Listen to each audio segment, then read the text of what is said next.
For the last year, I have been growing and foraging 100% of my food.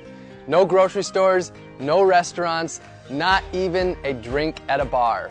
Nature has been my garden, my pantry, and my pharmacy.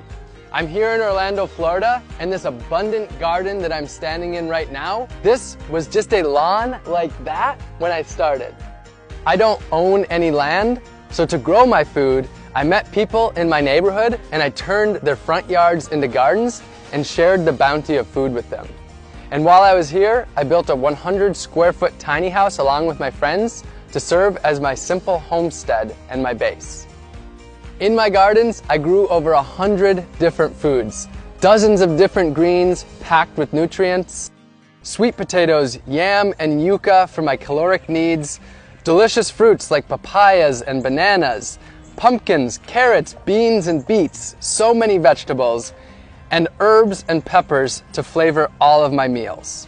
And I also raised bees so that I could have my own candy shop right in my yard.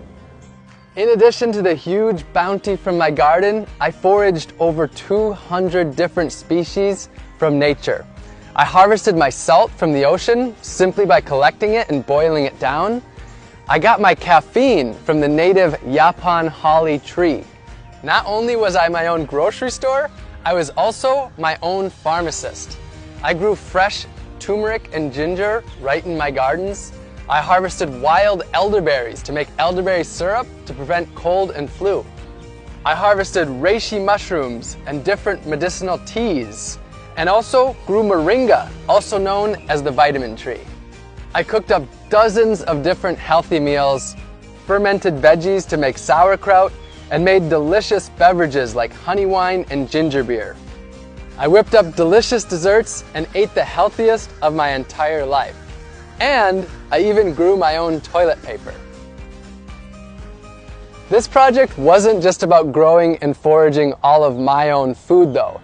It was about empowering others to grow their own food, to take back power from Big Ag, and ultimately to take back their health and grow their communities. So during this time, I started a few community initiatives. We built 15 gardens for the people, planted over 200 community fruit trees, and sent out over 5,000 free seed packs to help others grow their own organic, healthy food. And I taught dozens of free gardening classes in my gardens to the people in my community. I've been exploring food for close to a decade, and I believe that our globalized, industrialized food system is broken. This was my quest to see if I could step away from Big Ag and grow and forage every single bite of my food. I'll be honest though, I do have an agenda. I want you to question your food. Where did it come from? How was it grown? How did it get to you? And what was the impact that it had on the earth, other species, and the humans that grow that food? And if you don't like the answers that you find, I want to empower you to change them. The good news though is that you don't have to grow and forage all of your food. The solutions are there in your community. You can grow a little bit of your own food, maybe an herb garden on your windowsill, or some pots of tomatoes and basil on your balcony, or a raised bed in your front yard. And if you don't have any space at all, you can join a community garden. You can source your food locally and purchase from local farmers and gardeners. The farmers market is a great place to start. You can buy whole foods and cook more, rather than packaged processed foods that leave trash behind. And you can work with your community to make healthy foods for people in need. Grow a garden for your elderly neighbor, or start a grassroots organization to harvest the fruit trees in your community to distribute it to others. And this doesn't need to be a lonely journey.